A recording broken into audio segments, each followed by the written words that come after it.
الرحمن علم القرآن خلق الإنسان علمه البيان.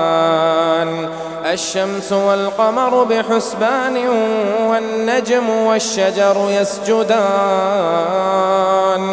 والسماء رفعها ووضع الميزان ألا تطغوا في الميزان وأقيموا الوزن بالقسط ولا تخسروا الميزان.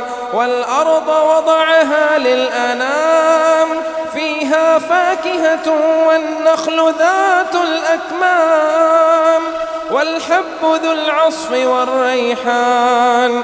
فبأي آلاء ربكما تكذبان؟ خلق الإنسان من صلصال كالفخار وخلق الجان من مارج من نار. فبأي آلاء ربكما تكذبان؟ رب المشرقين ورب المغربين. فبأي آلاء ربكما تكذبان؟ مرج البحرين يلتقيان بينهما برزخ لا يبغيان. فبأي آلاء ربكما تكذبان؟ يخرج منهما اللؤلؤ والمرجان. فبأي آلاء ربكما تكذبان؟ وله الجوار المنشآت في البحر كالأعلام. فبأي آلاء ربكما تكذبان؟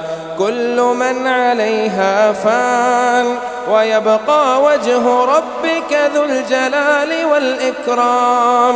فبأي آلاء ربكما تكذبان؟ يسأله من في السماوات والأرض كل يوم هو في شأن. فبأي آلاء ربكما تكذبان؟ سنفرغ لكم أيها الثقلان. فبأي آلاء ربكما تكذبان؟ يا معشر الجن والإنس إن استطعتم أن تنفذوا من أقطار السماوات والأرض فانفذوا لا تنفذون إلا بسلطان. فبأي آلاء ربكما تكذبان؟ يرسل عليكما شواظ من نار ونحاس فلا تنتصران. فبأي آلاء ربكما تكذبان؟ فإذا انشقت السماء فكانت وردة كالدهان.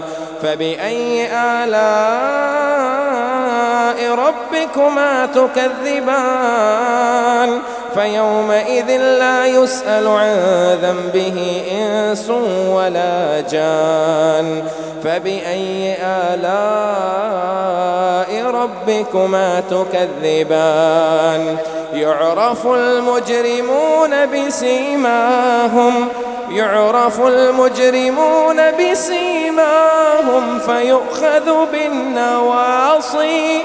فيؤخذ بالنواصي والأقدام. فبأي آلاء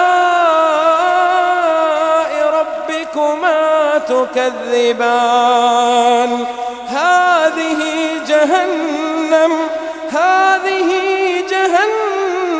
التي يكذب بها المجرمون.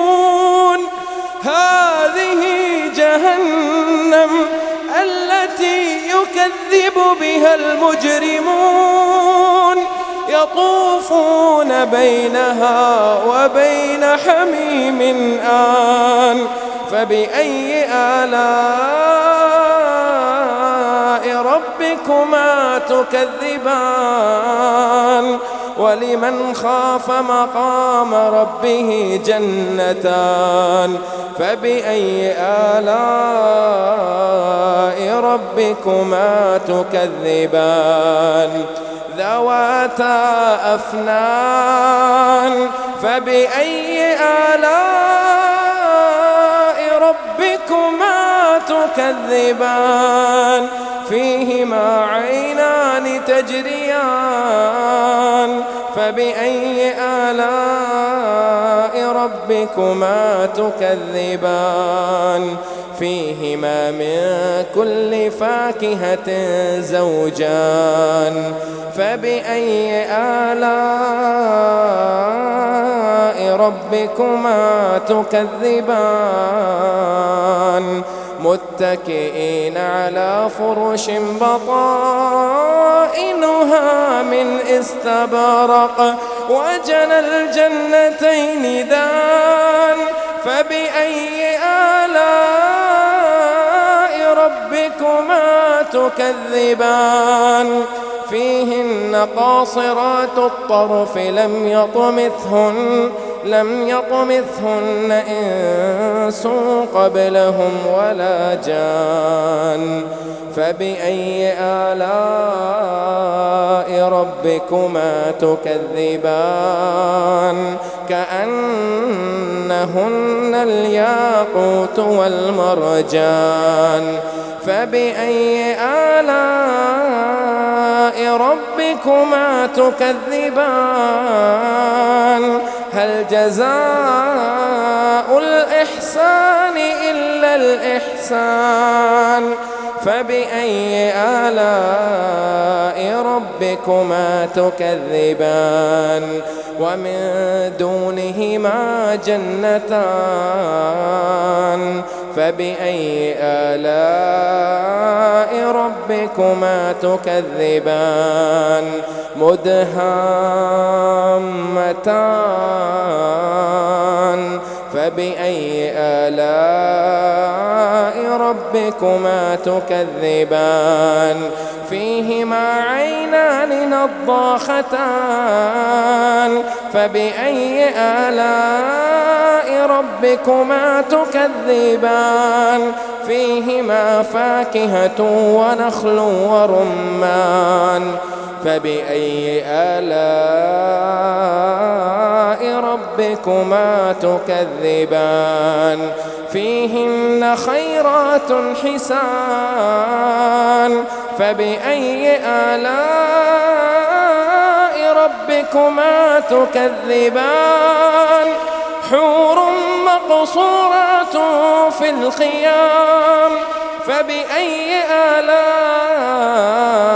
ربكما تكذبان لم يطمثهن إنس قبلهم ولا جان فبأي آلاء ربكما تكذبان متكئين على رفرف خضر وعبقري حسان فبأي آلاء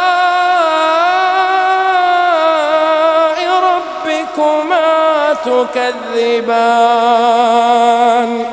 تبارك اسم ربك ذي الجلال والإكرام.